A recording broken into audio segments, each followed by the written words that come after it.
Hi, I'm Terry Meir, and I'm standing in front of this 7-year-old coconut tree. Eventually, this tree will grow up and produce these amazing coconuts. They've been using these for oils and foods in Africa, South America, and Asia for thousands of years. And today, we're going to explore some methods on how to do it at home.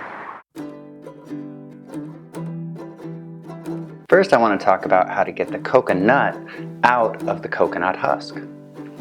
You're going to need a big metal spike. I got this one for $5 at the local Home Depot.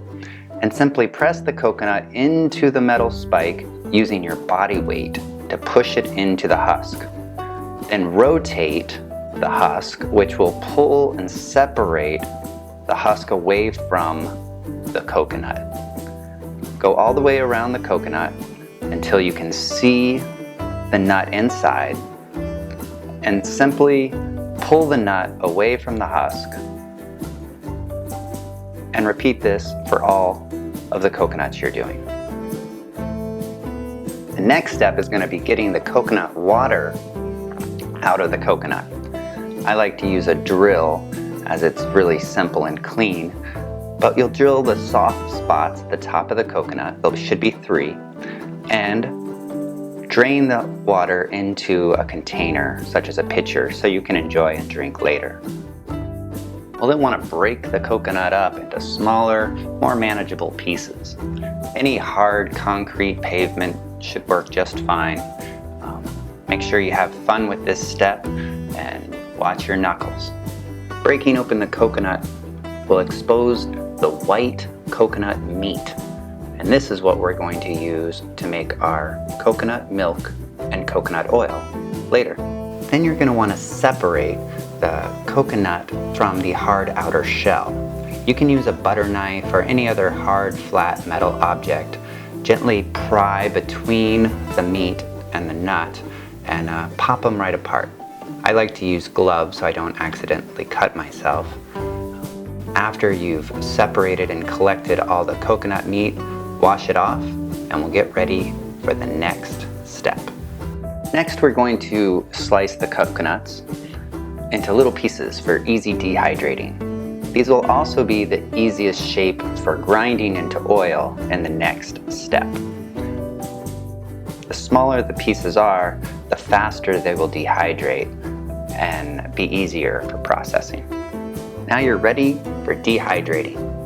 Simply place all your pieces on the dehydrator tray. Make sure they're in a single layer so air can pass through.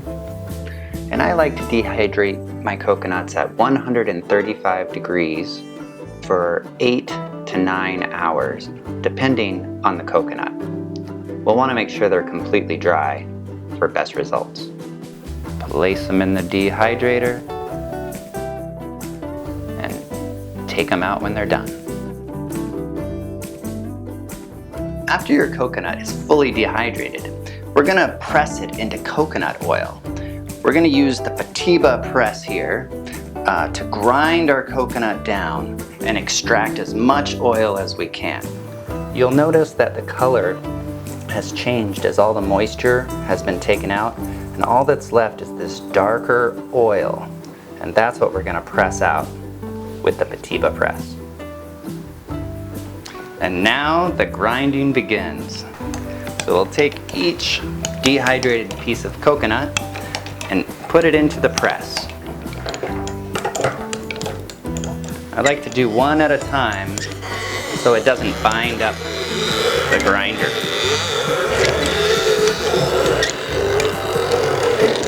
You start seeing the coconut pieces coming out of the end. Those are the pressed coconut, with all the oil coming out here at the little slit in the back.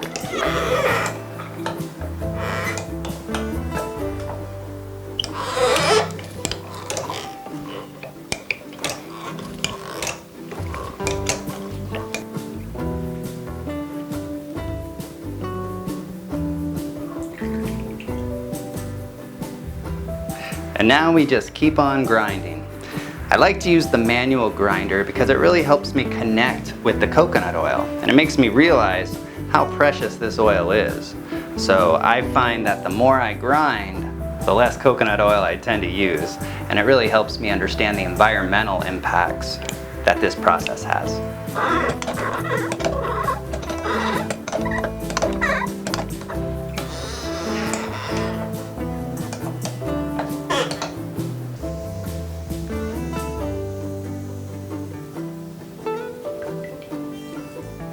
After pressing the 6 coconuts, we ended up with almost 1 cup of delicious coconut oil. Now that we've extruded our delicious coconut oil, we have this byproduct of the coconut meat pressed. I like to make this into coconut milk. You can use this in curries or even make a delicious glass of golden milk. Let me show you how we do it. We take our coconut meat and put it into a blender. You're gonna need a high-powered blender like a Vitamix. Simply fill the blender, and then we'll add water to about 1 inch over the top of the coconut.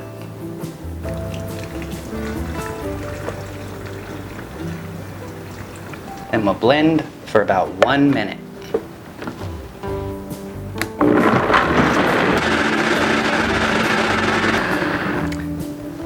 And then we use a cheesecloth bag to filter out the coconut from the coconut milk. You might notice everything I have is orange, and that is because I process a lot of turmeric.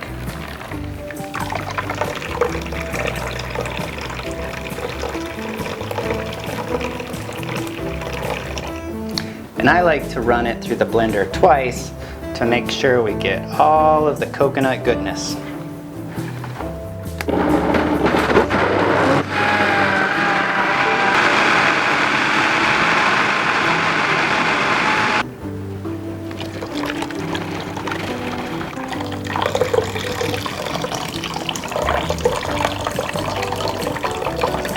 And then you get delicious coconut milk.